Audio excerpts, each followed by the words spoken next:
My cover. All right. Hi everyone. Good morning. I hope you guys remember me from last time that I come here. Um, if you guys don't know me, my name is Linia Church, and I went to Bulgaria this summer as a mission trip and also my internship. Um, I come back here to give you guys an update about my mission trip in Bulgaria.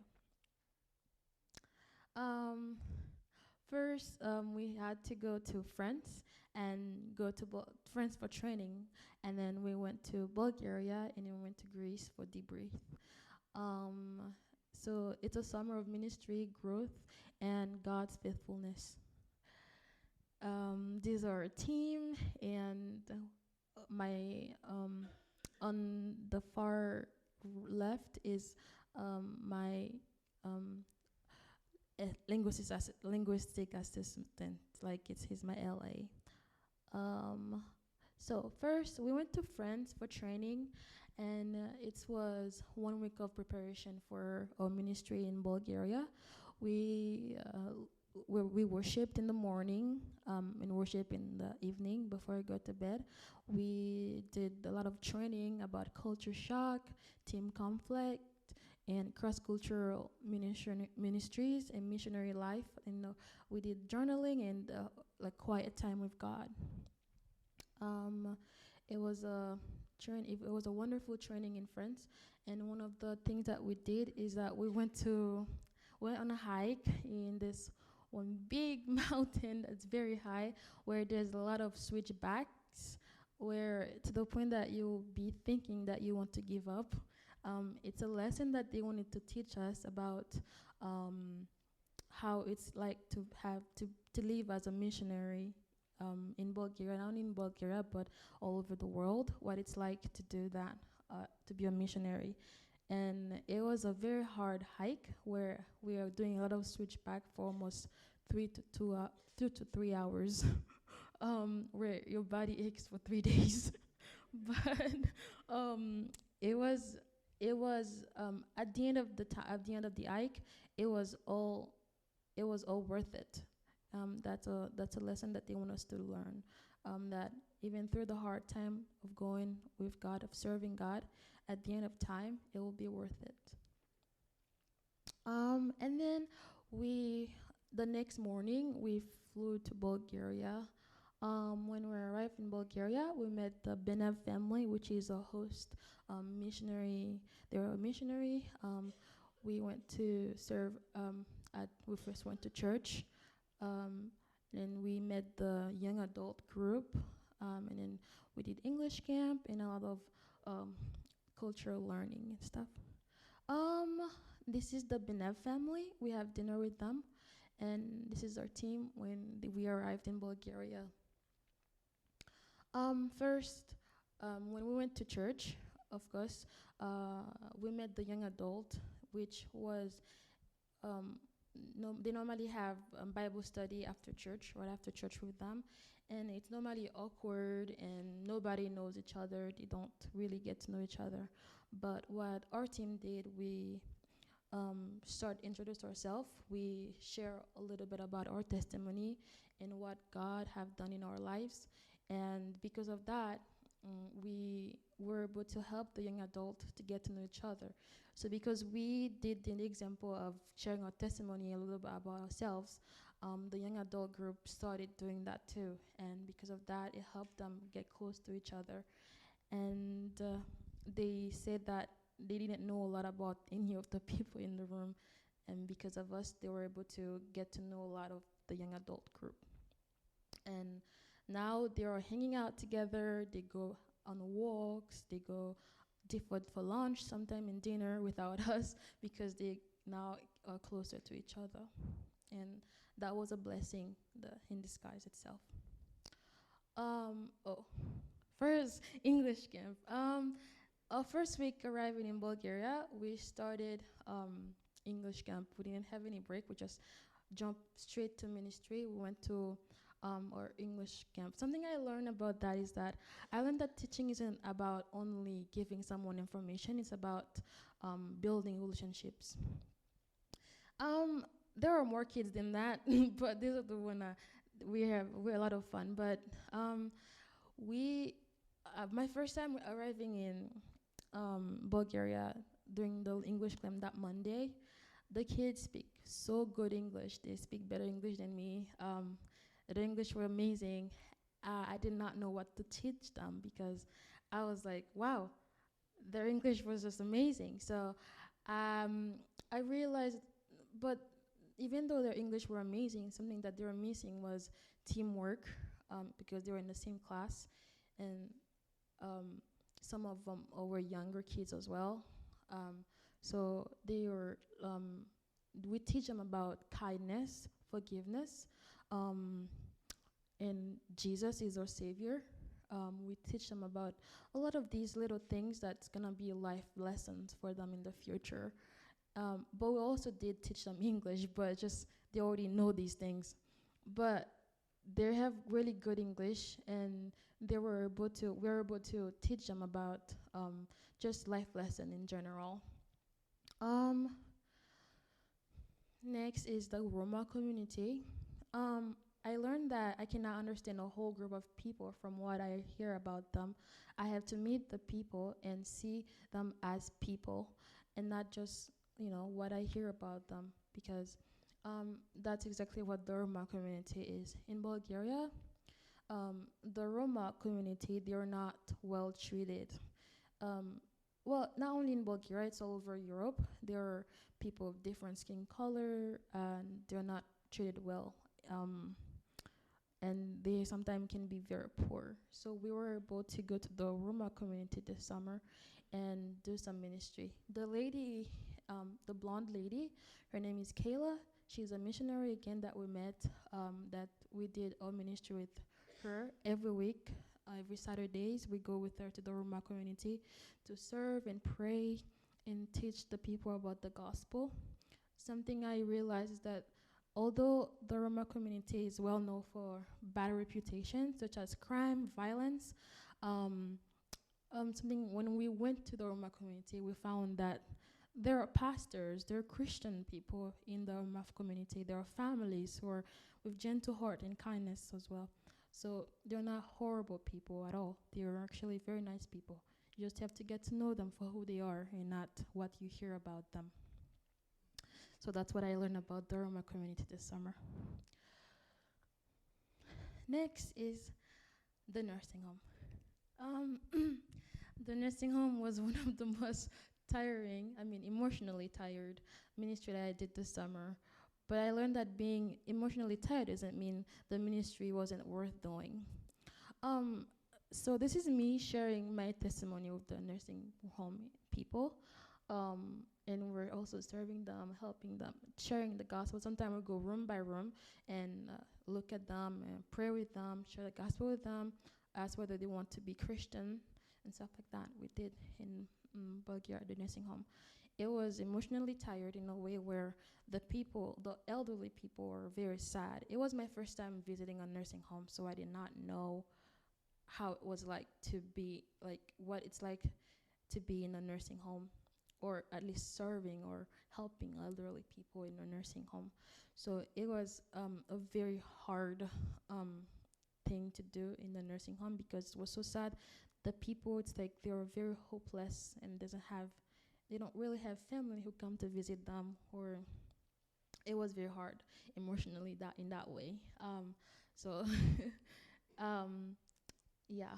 Next is street evangelizing, which is where I found that my gift is to talk to people. I like talking to people. I love it, in fact. um, so it's okay to have slow days. Done is better than perfect. Why I say that is like, um, street evangelizing was also hard in a way where I don't speak the language, which is culture shock.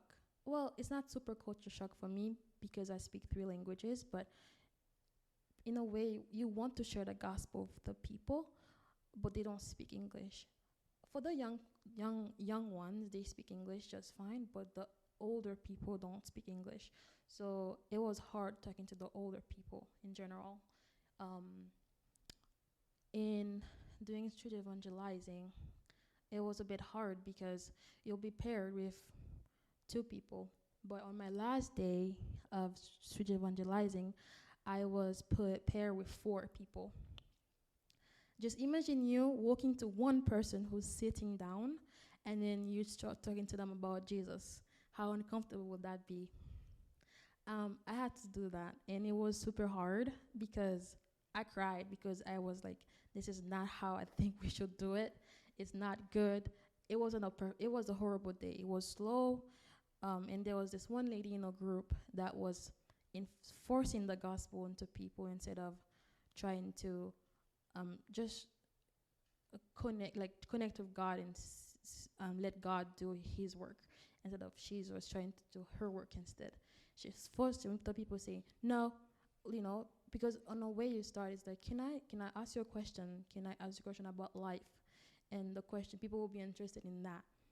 And but once you start, it's like, let me tell you about Jesus, and she started like that, and which was very hard on the people. And then all four of us will be standing in front of the one person and talking to them, which was a bit hard for the people and uncomfortable as well. So, but it was a very hard day because I felt like that's not how we were supposed to do that. We were supposed to let God guide us instead of us guiding ourselves to those people. That's why it was a hard time evangelizing with a lot of people one to one person. Next is church planting. Um, Church planting, there wasn't much people at all. It was a very small amount of people in that one little room, small room where all of us will gather. About five of us, or sometimes six, seven of us will gather. We'll do um, Bible study with the kids. Sometimes when the kids come, and sometimes they don't come. We'll do, and after that we'll do service, which is more like it's a bit hard because there's not many people at all, and it's just us worshiping. Because the church has like a bad reputation because of something that someone did.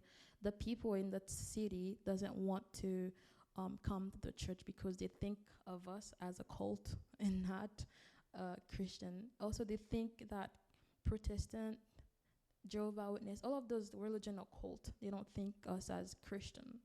Um, in Bulgaria, although it's an Orthodox country, but this is church planting.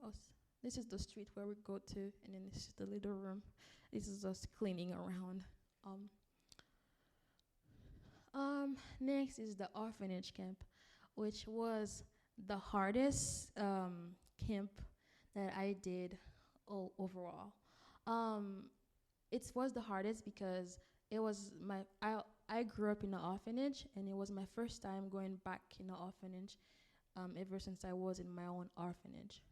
So um, it was like personal, heartfelt, and one of the hardest ministry I did during the summer. This is the kids, or most of the kids, they are in need. They have problem with speech, problem with like body issue, and they cannot learn well as well. Especially the older kids right now. This for the far on the right is me at the end teaching the older kids English, and this is the kids ending. The kid in the middle is Tanya. I was able to connect with her a lot this summer because she's a cutie, and um, she only have limited amount of words she can say, like aide, uh, da, ne, like yes, come here, stop, or like that. Um, and this is the kid in the green shirt, where I'm holding Tanya. This is Bibi. She also have problem with learning and some type of syndrome. I don't remember. Um, that was Bibi's birthday on the last day. We had to make a birthday party for her. We made cake and we did a birthday party for her because, and we give all of the kids gifts, which was so fun because you can see the light of and the joy in their faces. It was so fun. Yeah, we teach them English. We play Uno with them. It was hard to teach the kids in the orphanage English because none of them know anything in English. And just thinking of you, teaching somebody who doesn't speak your language and you don't speak their language, your language. And that was super hard. That's why I'm super grateful that I'm a linguistic major and I was able to help um, the kids with English. But for my other teammate, it was a bit harder because, you know, I feel like it was a bit harder for them to do that. And but yeah, we did a lot of fun things. But this photo of me over there is that I end up in the hospital. I mean, I end up going to the hospital um, because I got sick. I felt like it's because I that 1 week actually. I feel like it's because I was um, all of these emotions where I end up in the off when I went back to the orphanage were coming back. So I was sick really bad. So I had to go to the hospital, which was not only one hospital, 7 of them, not included the pharmacies. But it was a fun journey to see what Bulgarian's hospital was. Um, Also, something I'm super grateful, like where you can see like the Lord is doing His work, was during those days in the hospital. The first day I went to 5 hospitals. I did not have to pay a dime, which I'm super grateful. We didn't have to pay for parking lots or any doctors that we met. They just examine me. They don't know what's going on with me, and they send me away to another hospital. And I was super grateful for that I wouldn't have to pay anything. But the next day, I had to pay for more things, such as blood tests and all of these things. But I'm super grateful that the Lord was able to make this long journey. I was able to make it back in safe, one piece. By the way, at the end of the day, I still did not know what was happening with my body. Yay. um, so something I want to say is that I noticed throughout the summer was the that after all of our camps, it seems like God kept giving us the title, these little reminders. Um, we would finish a camp and it would rain after every camp we did, and after final orphanage camp, we saw a rainbow. As we were leaving, of course, I started thinking about the work we had done as seeds. Like we planted seeds, and God is watering those seeds. Although we did not see what we're not gonna be seeing this plant grow, but we know that we did what we're supposed to do. Um, in all of the camps where we'll have conversation with kids at the end of the camps, we see that it rains. Like every camps we did, it rains, and I felt like that God was working. He's doing His work because we had like very personal conversation with kids where the parents are atheists, and we have great conversation with them. And after that, I don't know, it feels good. It feels good in the bones that God did His work, you know, that we planted. We did what we were supposed to do, and because of that, I'm super grateful. So that's why I don't know about my other teammate, but that's how I see it. That we planted seeds, and God is watering those seeds. Um, and next, I just want to say thank you so much for listening, and thank you so much for supporting me throughout my journey in Bulgaria. Um, I want you guys to know that you guys are part of me being there. Because if it wasn't for you guys, I wouldn't be there. I want to say thank you so much for everything that you did. God bless you.